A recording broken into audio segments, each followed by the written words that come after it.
हथियारों से लड़ी जाने वाली लड़ाई बार बार लड़नी पड़ती है, पर बुद्धि हमेशा बल पर भारी पड़ती है। ऐसे बुद्धि के राजा 21वीं सदी के चाणक्य, हमारे देश के जेम्स बॉन्ड अब काल्पनिक चरित्र नहीं रह गया। असली के जेम्स बॉन्ड अजीत डोवाल, प्रधानमंत्री के बाद कहा जाता है कि दूसरे सबसे शक्तिशाली व्यक्ति हैं। सीधा कैबिनेट मिनिस्टर का दर्जा, पर पीएमओ को सीधा रिपोर्टिंग, बीच में कोई नहीं। कीर्ति चक्र, प्रेसिडेंट पुलिस मेडल। अगर पाकिस्तान इनके नाम से डरता है, क्यों डरता है, क्यों घबराता है, क्यों पाकिस्तान के विदेश मंत्री, रक्षा मंत्री सब इसी की बात करते हैं। ये अजीत डोवाल की स्ट्रैटेजी, ये अजीत डोवाल नहीं होता तो क्या होता, अजीत डोवाल के कारण हो गया। ये डोवाल कौन है अजीत डोवाल, बात करूंगा। आजकल तो फॉर्म में चल रहा हूं, मजा आ रहा है। 2050 मैकडॉनल्ड, गांधी, बंगाल, बिलियनियर्स के ऊपर वीडियो बनाया, और जो पब्लिक स्पीकिंग के 2 वीडियोस बनाए वो नहीं देखे तो जरूर देख लीजिएगा। नमस्कार, मैं Vivek Bindra, founder and CEO बड़ा बिजनेस.com। नीचे एक तो अजीत डोवाल के बारे में आज बात करेंगे खूब कमेंट बॉक्स में, क्या कौन सी स्टोरी उनकी कहानी पसंद आई, कई कहानियां बताने वाला हूं। एक ऐसे जासूस, एक कठोर जिंदगी जीने वाले वो जासूस जिन्होंने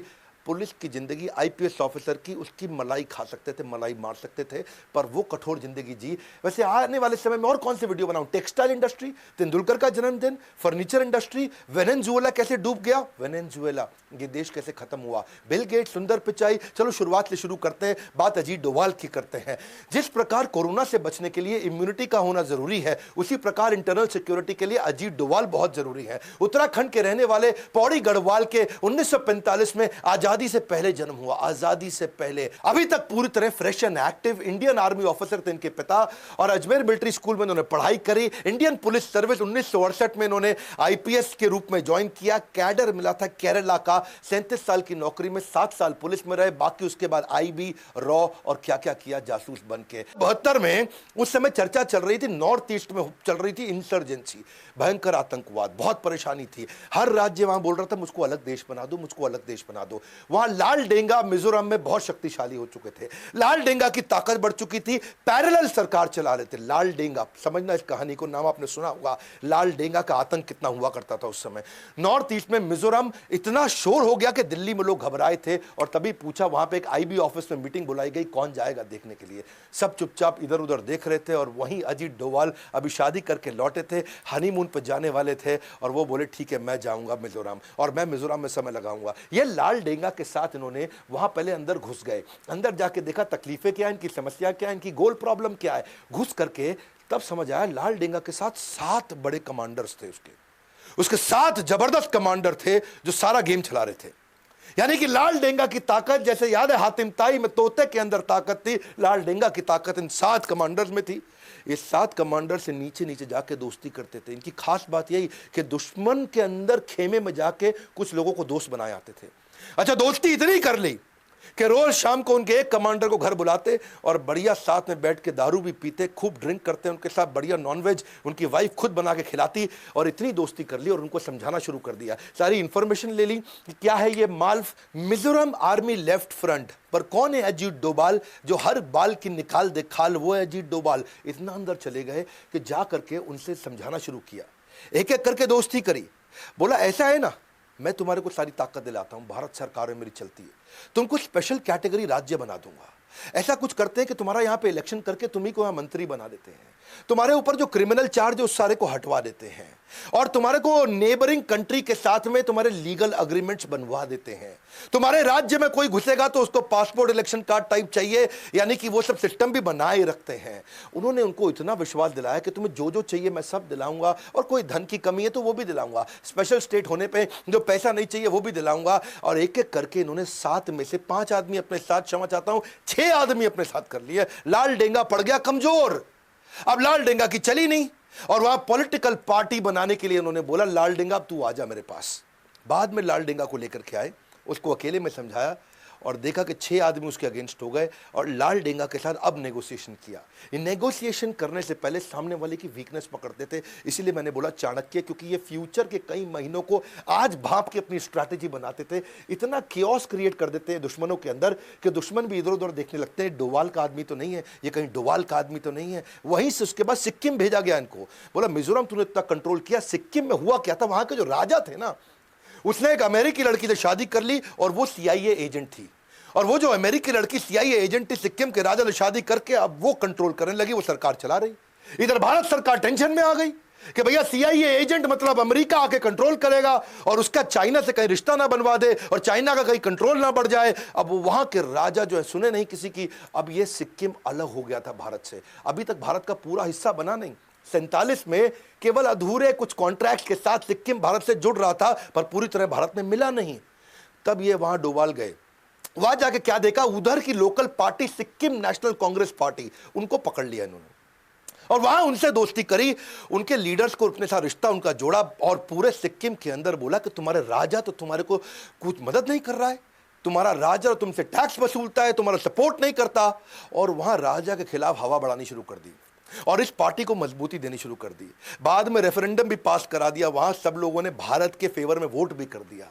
अच्छा, वहां राजा और इनका प्रधानमंत्री जब ये बना वहां का सिक्किम नेशनल कांग्रेस पार्टी, इनका आपस में झगड़ा करा दिया। मैं बता रहा हूं आपको, बुद्धि बल पे भारी पड़ती है, हथियारों की लड़ाई जिंदगी भर लड़नी पड़ती है। और ये क्या किया, इनका आपस में झगड़ा। अब प्रधानमंत्री और राजा आपस में झगड़ा करें, राजा ने अब अटैक करने की कोशिश करी, प्रधानमंत्री ने यहां पे हमारे देश के प्रधानमंत्री को बोल दिया। तब सिक्किम का प्रधानमंत्री माना जाता था, तो हमारे देश के प्रधानमंत्री को बोला भैया मेरी मदद करो। और देश के हमारे प्रधानमंत्री उस समय तुरंत डोवाल के कहने पर सेना भेज दी और राजा के पूरे महल को कब्जा कर लिया, राजा को कंट्रोल में कर लिया। राजा आए कंट्रोल में, गेम हो गया पूरा चेंज और सिक्किम को पूरे होशो हवास में राजा के वापस देश में मिला लिया। जोश में गोली चलती है और होश में बोली चलती है, ये बोली से काम कर जाते हैं, इनको गोली नहीं चलानी पड़ती है। और वही कारण है आज सिक्किम हमारे देश का हिस्सा क्यों। अजीत डोवाल। कहानी सुनते हैं पाकिस्तान की।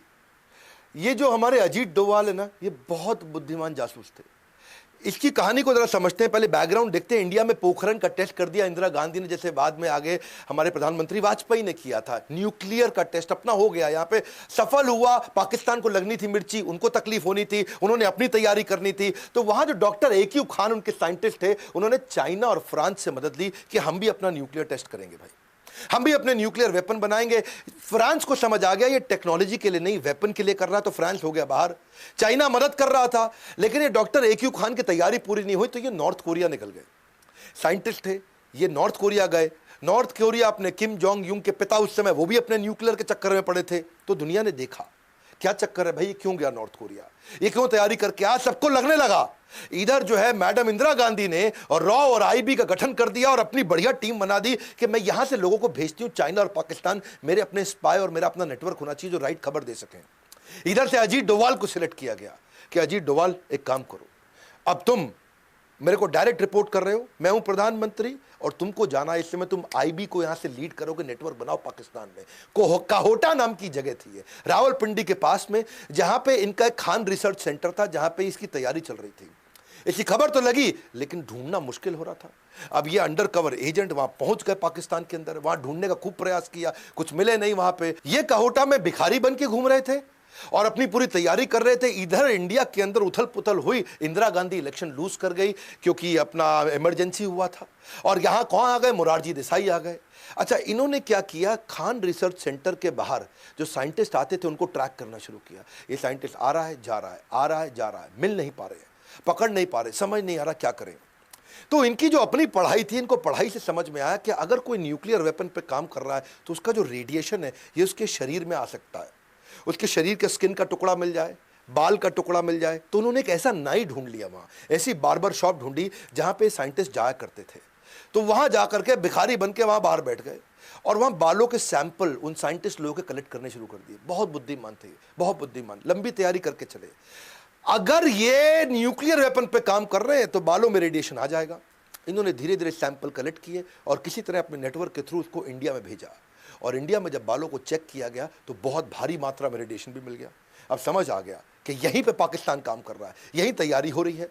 तो इन्होंने जो है सोचा कि अब क्या किया जाए, इसको कैसे तबाह करें, इसे कैसे खत्म करें। ये सोचा कि भाई अब दोबारा झगड़ा किया इनके साथ में तो अमेरिका पाकिस्तान की मदद कर देगा। तो अगर मैं इस समय अपने प्रधानमंत्री को समझाऊं उनको अटैक करें, हमारे प्रधानमंत्री मानेंगे नहीं। तो उन्होंने एक इंटेलिजेंट तरीका निकाला। इन्होंने सोचा कि मोसाद को पकड़ता हूं मैं। तो इजराइल की जो अपनी इंटेलिजेंस एजेंसी मोसाद को उन्होंने बोला, देखो भाई मेरी बात समझो आप, ये जैसे तुमने इराक को तबाह किया, ये मुसलमान देश है, अगर इसने बना लिया न्यूक्लियर वेपन सबसे पहले तुम उड़ जाओगे, तुम खत्म हो जाओगे। इसलिए एक काम करते हैं, मैं तुमको सब बताऊंगा कहां पे करना, तुम आके इसको उड़ा दो। तो अजीत डोभाल इंटेलिजेंट थे, बोले इंडिया को लड़ना भी नहीं पड़ेगा और मैं इजराइल और पाकिस्तान का आपस में झगड़ा करा दूंगा, मेरा काम भी बन जाएगा और यहाँ कोई न्यूक्लियर टेस्ट होगा भी नहीं। तो और मोसाद मान भी गए। ये इतना बढ़िया कन्विंस करते थे, पता नहीं बुद्ध आदित्य योग है इनके पास, कौन सा योग है, ऐसे एस्ट्रोलॉजिकल योग है, ये जिसके पास जाए उसको कन्विंस कराया करते थे। और कन्विंस कर दिया, इजराइल तैयार हो गया। इजराइल ने बोला एक काम करो भैया, हम कहीं इराक के ऊपर से उड़ा करके, ये जो मिडिल ईस्ट कंट्री है यहां से तुम जहाज ला नहीं सकते, पूरी तरफ दूसरी तरफ से घुमा के लाना पड़ेगा, रीफ्यूलिंग के लिए तुम हमारी मदद करो, गुजरात में रीफ्यूलिंग कर लेंगे, अपना बेस दे देना, वहां से जाएंगे, इनको उड़ा देंगे पाकिस्तान में, पूरा खत्म कर देंगे इनका खान रिसर्च सेंटर, कुछ नहीं होगा न्यूक्लियर टेस्ट। तो ये बोले ठीक है। अब ये रिपोर्ट करते रहे पीएमओ को, ये पीएमओ के पास गए, उनसे बात किया, भैया मैंने इतना जुगाड़ कर दिया, आपको नहीं लड़ना पड़ेगा, मैं इजराइल को लड़वा के काम करा दूंगा। पीएमओ ने बोला, अब जो थे ये गांधी विचारधारा के थे, हाँ यहां गड़बड़ हो गया। यहां मोरारजी देसाई ने सोचा कि ये तो इंदिरा गांधी का प्लान था भैया, ऐसा ना हो इंदिरा गांधी की वाह वाह हो जाए। उन्होंने साफ बोल दिया कि भाई वो कर रहा है टेस्ट, उसको करने दो, हम तो गांधी विचारधारा के हैं, हम तो लड़ते नहीं किसी से, वो उनके देश का आंतरिक मामला है, मुझको नहीं लड़ना भैया, हम नहीं वो इजराइल को बुलाएंगे यहाँ पे, हमारी धरती को क्यों खून से रंगा जाए, हमारी धरती को क्यों गंदा किया जाए। उन्होंने साफ मना कर दिया। अब वहां मना कर दिया तो ये बड़े परेशान हो गए, क्या करें, इतना मुश्किल से बाल वाल निकाल के सब जुगाड़ करके इजराइल को समझा के कराया, लेकिन ये हार कहाँ मानने वाले थे। कल की सुरक्षा के लिए सबसे अच्छी तैयारी रहे, विनम्रता से ही सही मगर कोशिश जारी रहे। इन्होंने कोशिश करते रहे। इन्होंने देखा एक साइंटिस्ट को पकड़ लिया, उसका एक्स्ट्रा मैरिटल अफेयर निकाल दिया और वहाँ लड़की को भी पकड़ा, इनको भी पकड़ा और साइंटिस्ट को जाके बोला इधर आ, मैं तेरी सारी खबर लीक कर दूंगा और तुझको बर्बाद कर दूंगा, मैं मेरी बात सुन, मैं इसको ब्लूप्रिंट दे दे अंदर का, बस इतना कर दे। वो साइंटिस्ट घबरा गया, वो बोला ठीक है पूरा ब्लूप्रिंट सब कुछ दे दूंगा पर $10,000 दे दे मुझे ताकि मैं यहाँ से बाहर निकल जाऊँ, मेरी जिंदगी भी तो सेट कर लो ना, मैं यहाँ से निकल जा तो पूरा ब्लूप्रिंट दे दूंगा, तो इंडिया को दे दियो। इसने कहा ठीक है, $10,000 तो कुछ नहीं है। इन्होंने अपना फिर फोन लगाया वहाँ पीएमओ को, हाँ जी $10,000 दे दो, काम हो गया हमारा, कैश में जाएगा पैसा, हाँ तो वैसा ही जुगाड़ चाहिए इनको। तो वहाँ पे मोरारजी देसाई ने फिर मना कर दिया। मोरारजी देसाई बोले ऐसे थोड़ी होता है, हमारे पास तो बजट भी नहीं है जी, हमारे पास पैसा भी नहीं है और हम क्यों ये सब काम करें, जो पाकिस्तान को करना है वो अपनी धरती पे कर रहा है, हम अपनी धरती पे कर रहे हैं, वो उनका आंतरिक मामला है। मोरारजी देसाई ने फिर से मना कर दिया। अब यहां पर परेशान हो गए। अच्छा इधर हमारे रॉ के चीफ अरिन का वो परेशान हो गए, वो बोले मोरारजी देसाई जी ये क्या तरीका हुआ, हम लोगों ने अपने स्पाई नेटवर्क को जान खतरे में डाल के इंफॉर्मेशन ला रहे हैं, सोचो सर आपको ब्लूप्रिंट मिल गया तो आप क्या क्या कर सकते हो, आपको सब पता चल जाएगा उनके बारे में। इन्होंने मना किया, उसने रिजाइन कर दिया। अच्छा अरिन खान ने यहाँ रिजाइन किया लेकिन वो वहाँ हार नहीं माने। अजीत डोभाल फिर भी वहाँ लगे रहे। अजीत डोभाल ने वहाँ और तैयारियां करी कि मैं कैसे मैं इसको नेस्ते नाबूद करूं, कैसे इसको ख़त्म करूं कैसे। पर इतने में क्या हुआ, इनके जो यहाँ पे नए राष्ट्रपति यानी कि अभी आर्मी के थे, वो आकर के पूरे डिक्टेटर जिया उल हक, उन्होंने कंट्री को पाकिस्तान को अपने कंट्रोल में ले लिया। लेकिन वो चाहते थे आजू बाजू के देशों से रिश्ता ठीक बना रहे, थोड़े धार्मिक थे, सबसे प्रेम से बात किया करते थे, कभी श्रीलंका के प्राइम मिनिस्टर को फोन करें, कभी बांग्लादेश में करें, कभी फोन करें नेपाल में, तो इंडिया में फोन लगाए कभी कभी। अच्छा यहाँ पे जब मोरारजी देसाई से बात किया, मोरारजी देसाई अपने शाम को अपनी अलग आनंद में जीवन जी रहे थे और वहाँ मोरारजी देसाई फ़ोन पे बात करते वक्त उन्होंने इनको बोल दिया तुम क्या समझ रहे हो जिया उल हक, हमने कच्ची गोलियां नहीं खेली, हमें सब पता है तुम कहोटा में क्या कर रहे हो। और वहाँ जिया उल हक परेशान, वो कहा ये क्या हो गया, इसको कैसे पता, तुम क्या न्यूक्लियर वेपन बना रहे हो, तुम्हारे कितने साइंटिस्ट हैं, वहाँ क्या क्या तैयारी करी, तुम्हारे खान रिसर्च सेंटर में क्या हो रहा है। हम कच्ची गोलियां नहीं खेलें जिया उल हक, हमारा भी नेटवर्क है तुम्हारे यहाँ पे, हाँ जरा कंट्रोल में रहो जिया उल हक। जिया उल हक परेशान। ये हमारे देश के या दुनिया के किसी भी देश के प्रधानमंत्री के द्वारा की गई लगभग सबसे बड़ी गलती थी। और यहाँ जिया उल हक ने क्या किया, ये बहुत गुस्से में आ गए, वापस आए, सोचो इतना कॉन्फिडेंशियल प्रोग्राम किसी को नहीं पता दुनिया में हम कर रहे हैं और यहाँ इनके प्रधानमंत्री को पता है। इन्होंने ढूंढ ढूंढ के हमारे नेटवर्क के आईबी के एजेंट्स, ढूंढ ढूंढ के हमारे रॉ के एजेंट्स को पकड़ पकड़ के निकाल के मारा और कईयों को मारा और सब बेचारे मार दिए गए, पूरा नेटवर्क वहाँ नेस्ते नाबूद हो गया, सब खत्म हो गया। और लेकिन अजीत डोभाल चुपचाप वहाँ से निकल के भाग आए, वो इंडिया आ गए। इतना तो तबाह इनको कर दिया था कि उन्होंने इनका न्यूक्लियर टेस्ट 15 साल डिले करा दिया। अमृतसर स्वर्ण मंदिर की कहानी है अगली, जिसमें रिक्शा वाला बन के इन्होंने आतंकवादियों को खत्म कराया। लेकिन उससे पहले समझो कि जासूस की जिंदगी होती कैसे है। ये एक्सट्रीम लोनलीनेस की जिंदगी है, ये अकेलेपन की है, हाई रिस्क की है, पत्नी को नहीं पता तू है कहाँ पे, किसी को नहीं पता। और अगर सब ठीक चल रहा हो ना, जीत रहे हो तो कॉन्फिडेंस बना रहता है। लेकिन भाई साहब जब बिल्कुल अकेले पड़ जाओ और सब खराब हो रहा और सारे प्लान बर्बाद हो रहे हो और आपको पता है किसी भी समय मारे जा सकते हो, उसके बावजूद इतना करेज रखना, ये थे अजीत डोभाल। अगली कहानी स्वर्ण मंदिर अमृतसर की। एक जासूस की सबसे बड़ी ताकत उसका आत्मविश्वास होता है, और वहां स्वर्ण मंदिर, वहां भिंडरेवाला, इन लोगों ने कब्जा कर रखा था पूरे स्वर्ण मंदिर को। 1984 में जब ऑपरेशन ब्लू स्टार हुआ था तो कई लोग मारे गए थे, पूरा स्वर्ण मंदिर भी टूट गया था, तो लोगों को बहुत बुरा लगा, स्वयं इंदिरा गांधी को भी बुरा लगा था। नहीं चाहते थे कि गुरुद्वारे का नुकसान हो, पर नुकसान बहुत हो चुका था, सिख लोग बहुत नाराज हो चुके थे। लेकिन इस दफा जो खालिस्तान की डिमांड के लिए कई आतंकवादियों ने स्वर्ण मंदिर को कब्जे में ले लिया, उसको छुड़वाना था। और कैसे किया जाए? केपीएस गिल उस समय इंस्पेक्टर जनरल हुआ करते थे, हेड ऑफ द पुलिस थे उस समय पूरे पंजाब के। ये वहां पहुंचे अजीत डोभाल। अजीत डोभाल बन गया वहां रिक्शा वाला, और रिक्शा वाला बन के आजू बाजू इधर उधर स्वर्ण मंदिर के आसपास घूमने लगे। अच्छा, ये वहां पंजाबी थे नहीं तो पकड़ में आ रहे थे। वहां पे जितने खालिस्तानी आतंकवादी, वो समझ रहे थे कि ये आदमी लोकल नहीं लग रहा है, लेकिन ये इतना एक्सपर्ट बन के वहां रिक्शे में घूम रहे थे, लेकिन शायद ये चाहते थे कि मैं उनकी नजर में आ जाऊं, और आ गए नजर में।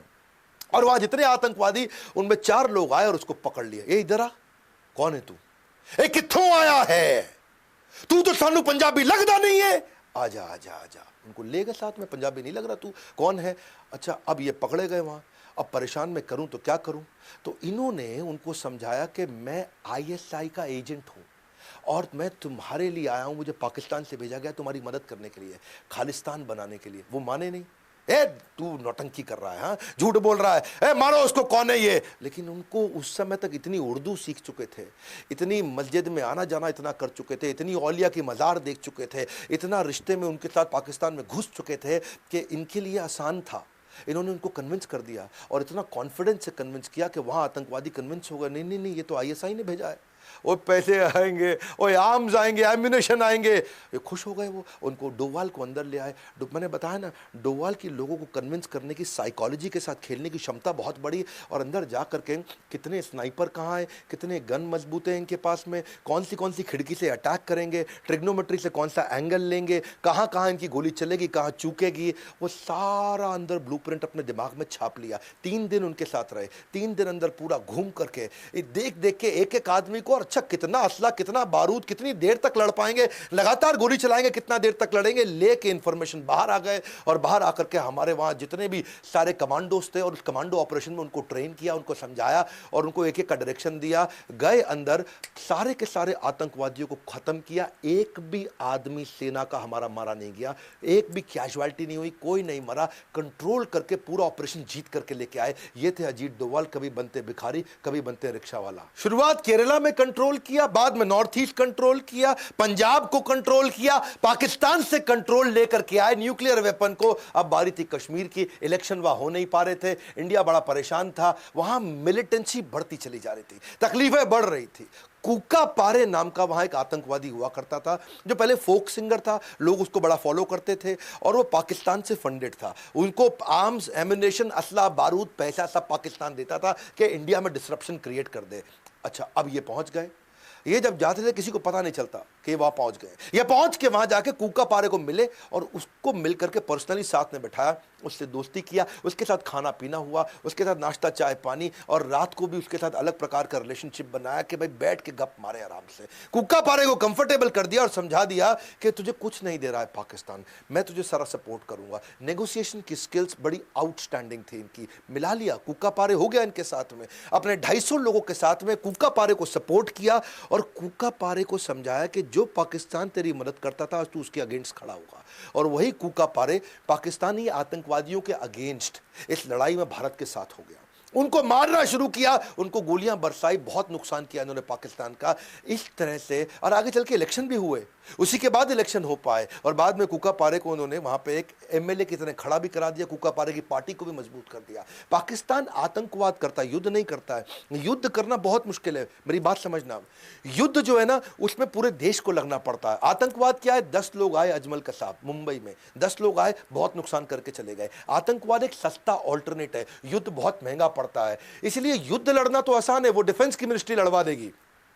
वो हमारे साथ फॉरेन मिनिस्टर, डिफेंस मिनिस्टर सब दिमाग लगा करके वो लड़ लेंगे, लेकिन इंटेलिजेंस के साथ में इंटरनल सिक्योरिटी के चीफ हमारे देश के, वो इस तरह 5-5, 10-10 लोगों के जो आतंकवादी हमले होते हैं उससे कैसे बचाएं, वहां इनका बहुत दिमाग लगता था। ये पाकिस्तान ने जो हमारा IC-814 हाईजैक कराया था, जो नेपाल से दिल्ली आ रहा था, काठमांडू से दिल्ली, ये भी क्या है? ये आतंकवाद है। ये वॉर नहीं है, पाकिस्तान युद्ध नहीं करता था, आतंकवाद करता था। उसको ले जाकर के पहले लाहौर ले गए, उसके बाद उसको ले गए कांधार अफगानिस्तान में लेकर के वहां से अपने कंट्रोल में ले लिया और यहां से फोन कर दिया कि मुझको $200 मिलियन दे दो और हमारे 35 आतंकवादी तुम्हारी जेल में जहां जहां है सबको रिहा कर दो। और यहां अजीत डोवाल को बुला लिया गया, भाई अजीत डोवाल आओ, संभालो यहां मामला। अजीत डोवाल फटाक पहुंच गए वहां कांधार। वहां जाके अजीत डोवाल सोचे कि मैं नेगोशिएट करूं कैसे, क्योंकि यहां सब इनके कंट्रोल में, 170 आदमी हमारे इनके कंट्रोल में, यहां सारी दवाइयां, सारा खाना, सारा राशन पानी, सारा सपोर्ट कांधार के अंदर इनको पूरा मिल रहा है तालिबानियों से। तो अब अजीत डोवाल के पास सामने वाले की कोई वीकनेस थी नहीं, हर बार कोई ना कोई वीकनेस ढूंढ के आ जाते थे। फिर इनको ने देखा कि इनको सपोर्ट करता कौन है, इनको सब देख कौन रहा है, इतनी ताकत कौन दे रहा है, तो समझ में आया ISI जो पाकिस्तान की इंटेलिजेंस एजेंसी है वही सपोर्ट कर रही है, उनके सपोर्ट से कर रहे हैं। तो उन्होंने कहा कि मैं ऐसा करता हूं, इनकी इंटेलिजेंस एजेंसी को कंफ्यूज करता हूं। बात को समझना भैया, इन्होंने यहां से कुछ ऐसी एक्टिविटी शुरू कर दी जो ISI देख सके, जिससे ISI कंफ्यूज हो जाए। इन्होंने जो जो आतंकवादी की लिस्ट थी उनके बारे में रिसर्च एक्टिवेट कर दी। इन्होंने तुरंत इजराइल फोन लगाया, इजराइल की इंटेलिजेंस एजेंसी से बातचीत शुरू कर दी, रशिया की इंटेलिजेंस एजेंसी से बात करी, US में जगह जगह बातचीत शुरू कर दी। और यहां पे कंफ्यूज हो रहे ISI वाले, बोले कर क्या रहा है अजीत डोवाल? अच्छा, आतंकवादियों को बोला बात करो, उससे बात करो। बोलो कहां है $200 मिलियन मांगो इससे। ये अजीत डोवाल को बोले पैसे दे दो, 35 आतंकवादी दे दो, तभी हवाई जहाज छोड़ेंगे। अजीत डोवाल बोले दे रहे हैं, थोड़ा समय दो, पैसे की तैयारी कर रहे हैं, इतने आतंकवादी लेके आने, उसकी तैयारी कर रहे हैं, थोड़ा समय दो, समय दो। अजीत डोवाल समय मांगते जा रहे थे और यहां से वो चाहते थे कि ISI को कंफ्यूज करते जाऊं, ISI उनको इंस्ट्रक्शन देता जाएगा। इसको बोलते हैं चाणक्य पंडित। इन्होंने ISI को इतना कंफ्यूज करा दिया कि इन्होंने दुनिया भर में बातचीत शुरू कर दी और ISI को लगा अजीत डोवाल कोई लंबी चौड़ी तैयारी कर रहा है भैया, ऐसा ना हो कोई इजराइल से अटैक करवा दे, ऐसा ना हो कि पीछे रशिया का झगड़ा हुआ करता था इनके साथ अफगानिस्तान में, यहां से अटैक करा दे, कहीं US से कुछ करा दे। अब ISI उनको बोले जल्दी कर लो, जल्दी, को लंबी तैयारी ना कर बैठे, जल्दी करो, जल्दी लंबी तो वो घबरा गए। और यहां इन्होंने बोला, अजीत डोवाल ने, एक आतंकवादी दे सकता हूं बताओ। वो बोले नहीं, पूरे 35 से एक दे सकता हूं बताओ, 35 से एक दे सकता हूं बताओ। तो वो बोले 170 लोग मार देंगे, एक दे सकता हूं बताओ। तो उन्होंने कहा ठीक है, पहले मौलाना मसूद अजहर दे दो, फिर हमारे को उन्होंने 2 आतंकवादी और बता दी, ये दे दो। उन्होंने कहा ठीक है, मैं 3 की ट्राई करता हूं, लेकिन देना एक चाहता हूं। और यहां से ISI ने बोला देख जो है पैसे वैसे छोड़, ये 3 आतंकवादी जल्दी मंगवा दे हमारे को, ये 3 आदमी चाहिए हमारे को। और बस वही हुआ, वो घबरा गए और फटाफट इन्होंने उनकी साइकोलॉजी से खेला, नेगोशिएट किया, 35 की जगह केवल 3 दिए, $200 मिलियन की जगह कुछ नहीं दिया। और सारे के सारे 170 के 170 लोगों को खाली एक का देहांत हुआ था, बाकी सबको हवाई जहाज में लेकर चुपचाप वापस इंडिया आ गए। ये थे अजीत डोवाल। बोला एक से ज़्यादा नहीं देना चाहता था वो, तो यहाँ पे पूरे देश का प्रेशर हुआ पड़ा था। वाजपेयी साहब बोल रहे थे जो मांग रहे हैं दे दो, लेकिन जल्दी अपने लोगों को ले आओ, अपने लोगों को ले आओ। तो ये प्रेशर में चलते, अगर प्रेशर ना होता तो शायद एक से ही बचवा के ले आते। Dawood Ibrahim most wanted India का आतंकवादी खत्म कर दिया होता अजीत डोवाल ने। दाऊद इब्राहिम की ना बेटी की शादी थी, जावेद मियांदाद क्रिकेटर था, उसके बेटे के साथ जुनैद मियांदाद, शादी हो गई पाकिस्तान में। पाकिस्तान शुरू से मना कर रहा है दाऊद इब्राहिम हमारे यहां नहीं है, हमारी जमीन पे नहीं रहता। इंडिया मांग रहा है पाकिस्तान से, पाकिस्तान कहता है ही नहीं यहां। इंडियन इंटेलिजेंस को जब पता चला तो पाकिस्तान को भी वहां समझ रहा था, उसने कहा भाई तुम रिसेप्शन यहां नहीं करोगे, यहां से निकल लो, तुम चले जाओ ग्रैंड हयात होटल के अंदर, दुबई में रिसेप्शन इनकी फिक्स हो गई, वलीमा बोलते हैं शायद इसको। और वो जब इनको पता चला अजीत डोवाल को, बोले सीधा मौका है, पहली बार इंडिया को पता है दाऊद इब्राहिम कितने बजे, कहां, कैसे, किस गली में मिलेगा, ठा गेम ओवर करेंगे। अजीत डोवाल ने अपने यहां गवर्नमेंट को समझा दिया हम कुछ नहीं करेंगे, ऐसा करते हैं, इसमें छोटा राजन के शार्प शूटर उठाते, नेपाल से इनकी पुरानी दुश्मनी है और दुश्मन को दुश्मन से बढ़वाते, हमारा काम अपने आप हो जाएगा। छोटा राजन के 2 शार्प शूटर ये काठमांडू के रास्ते दिल्ली ले आए और दिल्ली लाके एक 5 स्टार होटल में उनको ट्रेन कर रहे थे। हाँ, क्योंकि इनका जो झगड़ा है पुराना झगड़ा था, ये 90s का झगड़ा था, हिंदू डॉन मुस्लिम डॉन, और उस झगड़े को ये भुनाना चाहते थे। और अब इतनी बढ़िया ट्रेनिंग चल रही थी, लेकिन ऐसा मीडिया में सुनने में आता है कि आज भी मुंबई पुलिस में कुछ लोग हैं जिनको दाऊद से शायद तनख्वाह मिलती हो, और वही खबर फैल गई। कमिश्नर ऑफ मुंबई पुलिस तुरंत दिल्ली पहुंच गया और जाकर के उन्होंने रोक दिया उनको, बोला अजीत डोवाल आप नहीं कुछ कर सकते इसमें, मेरे को ये दोनों आतंकवादी चाहिए, मैं इनको ढूंढ रहा था, ये नेपाल से दिल्ली आ गए, अब मैं इनको ले जा रहा हूं। अजीत डोवाल ने समझाया अरे हम बड़े मिशन पे लगे हैं भाई, ये दाऊद को रुक जाओ नहीं। अजीत डोवाल उस समय रिटायर हो चुके थे और कमिश्नर उस समय स्टैंडिंग कमिश्नर थे, और वो उस दोनों को लेकर के वो नेपाली आतंकवादियों को या समझो छोटा राजन के दोनों शार्प शूटर्स को लेके, अगर वो मुंबई पुलिस इस समय हस्तक्षेप नहीं करती तो दाऊद आज इस दुनिया में नहीं होता। अजीत डोवाल इंटेलिजेंट ऐसे हैं, साहस ऐसा है कि बड़ों बड़ों को चकनाचूर कर दे। आईएसआईएस ने इराक को ऑक्यूपाई किया था, अगली कहानी सुनो। और उस समय आपको याद होगा कि तिरकित के अस्पताल में वहां हमारी कई नर्सेस थी, और वो 46 इंडियन नर्सेस थी जिनको वहां कैप्चर कर लिया। आईएसआईएस उनको छोड़ना नहीं चाहता था, वो उनके कब्जे में आ चुका था। अजीत डोवाल चुपचाप, जिस दिन ये पता चला 2 दिन के अंदर इराक पहुंच गए, और इराक के अंदर किसी को नहीं मालूम, इंडिया में नहीं मालूम किसी को अजीत डोवाल इराक में नहीं मालूम अजीत डोवाल इराक में है। 48 घंटे लगे अजीत डोवाल को आईएसआईएस को समझाने में कि मेरे को सारी 46 नर्सेस चाहिए तुरंत। 48 घंटे के अंदर, दुनिया में आज तक किसी को नहीं मालूम अजीत डोवाल उनसे क्या बोल के आए। आईएसआईएस जो अमेरिका की नहीं सुनता, रशिया की नहीं सुनता, किसी की नहीं सुनता, वो अजीत डोवाल की सुन लिया। 48 घंटे के अंदर सारी 46 नर्सेस को एकदम सुरक्षित वापस इंडिया में ले आए। ऐसे आदमी, पुलवामा में अटैक हुआ, उससे पहले अटैक हुआ, यही तो मास्टरमाइंड है हमारे सर्जिकल स्ट्राइक के।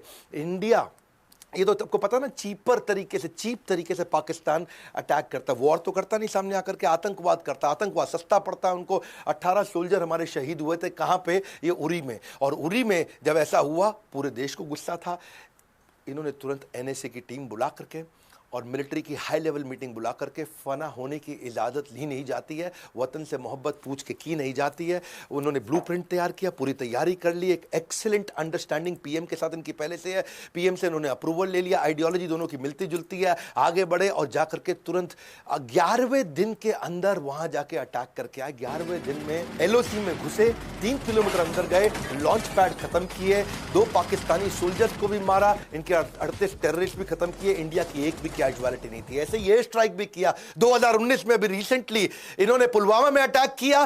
पिछली बार ये 11वें दिन पहुंचे, इस बार 12वें दिन पहुंचे, इंडियन एयरफोर्स लेकर के एलओसी को डिस्ट्रॉय करके उनकी मिलिट्री कैंप के अंदर घुस के, और वहां जाकर के इंडियन, अच्छा जब ये लोग वापस आने लगे तो पाकिस्तान ने कुछ फॉलो करना शुरू किया। जब फॉलो किया तो उनको खदेड़ने के लिए वापस अभिनंदन गए, अभिनंदन वहीं रह गए, और जब अभिनंदन वहीं रह गए, ये इंडिया में बहुत खबर हो गई थी, दुनिया में खबर हो गई। डोवाल को टाइम नहीं लगा, 2 दिन लगे, केवल 2 दिन के अंदर यूएस एम्बेसी के थ्रू और डायरेक्ट मैसेज इतना मजबूती से पहुंचा। इमरान खान दुनिया को बोले नहीं नहीं, हम तो क्या है विनम्रता के चलते वापस कर रहे हैं। हिंदुस्तान का पायलट हमने पकड़ा हुआ है, हम एज ए पीस जेस्टर हम उसको कल रिहा करने लगे हैं हिंदुस्तान को। पर 48 घंटे के अंदर बड़ा क्लियर मैसेज दे दिया, ज़्यादा इधर उधर किया, बलूचिस्तान तुम्हें दिखेगा नहीं, बहुत स्ट्रांग मैसेज दिया। 48 घंटे में अभिनंदन वापस। मुद्दा बड़ा सिंपल है, मुझे ना तन चाहिए ना धन चाहिए, बस अमन से भरा ये वतन चाहिए, और जब मरूं तो तिरंगा कफन चाहिए। ये तो सारी मलाई दुनिया की मार सकते थे, पर हमेशा इन्होंने वो काम किया जो सबसे ज़्यादा रिस्की था। कभी डरे नहीं, निडर है, किसी थ्रेट से घबराते नहीं, चेहरे पे इनके डर दिखता नहीं है, मेंटल पीस को मैनेज कर पाते हैं। इनके पास में सामने वाले की सारी फ्यूचर टैक्टिक्स क्या है उसको पकड़ सकते हैं, अग्रेशन, गुस्सा और शांति, ये दोनों को साथ में लेकर चलने वाले, साइकोलॉजी से खेलने वाले, देश को अपनी जान पर खेल कर आंतरिक बाहरी सुरक्षा देने वाले अजीत डोवाल को हम कुछ नहीं दे सकते, पर अगर कुछ दे सकते हैं तो उनको भारत रत्न दे सकते हैं। उनको आज तक पद्मश्री, पद्म भूषण, पद्म विभूषण क्यों नहीं मिला है? क्या लगता है, क्या ये भारत रत्न के असली हकदार नहीं, क्योंकि ऐसे रत्न बार बार जन्म नहीं लेते? मैं पिछली बार की तरह रतन टाटा कैंपेन में आपने मेरा साथ दिया था, भारत रत्न फॉर रतन टाटा, आज फिर कैंपेन ले रहा हूं मैं। 100 लोगों को मैंने अपने कोर्सेज फ्री दिए थे, लगभग 105 लोगों को। अगर आपकी ट्वीट को इस समय रीट्वीट आते हैं, लाइक्स आते हैं, लोग फॉलो करते हैं, तो मैं आपको अपने कोर्सेज फ्री दूंगा अगर आप मेरे हैशटैग को ज्वाइन कर जाते हो। क्योंकि ये हमारे देश के ऐसे जासूस आज 76 साल की उम्र में अनस्टॉपेबल हैं। हाँ, आज जीते जी उनको भारत रत्न मिलना चाहिए। Bharat Ratna for Ajit Doval, spelling check कर लीजिए, AJITDOVAL, Bharat Ratna for Ajit Doval, hashtag request by doctor Vivek Bindra. बस ये 2 हैशटैग कीजिए और मैं आपको आपको फॉलो कर लूंगा। ट्विटर पे जाइए, इस वीडियो में इस हैशटैग के बारे में सबको रिक्वेस्ट करिए। अजीत डोभाल हमारे ऐसे रत्न बार बार जन्म नहीं लेते हैं, उनके जीते जी उनको भारत रत्न मिलना चाहिए। अगर आप मेरे साथ हैं तो इस 2 हैशटैग के साथ में इस कैंपेन को ताकत दीजिए। Bharat Ratna for Ajit Doval, request by doctor Vivek Bindra. ये 2 hashtag request by doctor Vivek Bindra से मैं आपको कैप्चर कर दूंगा। और अगर आपके ट्वीट को लोगों ने रीट्वीट किया, उसको लाइक किया, उसको फॉलो किया, उसको शेयर किया और 100 से ज्यादा का एंगेजमेंट आया, मैं आपको सिलेक्ट करूंगा और मैं आपको एवरीथिंग अबाउट एंटरप्रेन्योरशिप कोर्स, इतना तो मैं कर सकता हूं, मैं कोई कोर्स बेच नहीं रहा, आपको free of cost 100% discount, 100% free of cost, कोई कैशबैक, कोई लेफ्ट राइट नहीं, ये मेरा आपको गिफ्ट होगा। क्या आप और मैं इतना कर सकते हैं अपने देश के अजीत डोभाल जी, जिन्होंने, इससे क्या इंस्पिरेशन होगा, देश का कैरेक्टर बिल्ड होगा, जो देश के लिए काम कर रहा है। बाकी के लोग जो आज बड़े बड़े आईएएस आईपीएस ऑफिसर्स हैं, उनके लिए भी इंस्पिरेशन होगा। अगर देश के लिए कुछ करोगे तो देश आपको रेसिप्रोकेट करता है। इस वीडियो को शेयर कर दो, अजीत डोभाल जी के इस वीडियो को शेयर करो। एक एक कहानी मैं आपको डिटेल में बताना चाहता था और बताऊंगा अगली दफा। लाइक करके उत्साह बढ़ाइए फ्री वीडियोस पे। कमेंट बॉक्स में बताइए अजीत डोभाल जी की कौन सी स्टोरी आपको इंस्पिरेशनल लगी, नीचे आ जाइए कमेंट बॉक्स में और हैशटैग कैंपेन को पॉपुलराइज करते हैं। हमारे साथ जुड़े रहने के लिए, अजीत डोभाल जी को भारत रत्न दिलाने के लिए आप सबका हृदय की गहराइयों से प्रेम पूर्वक बहुत बहुत धन्यवाद।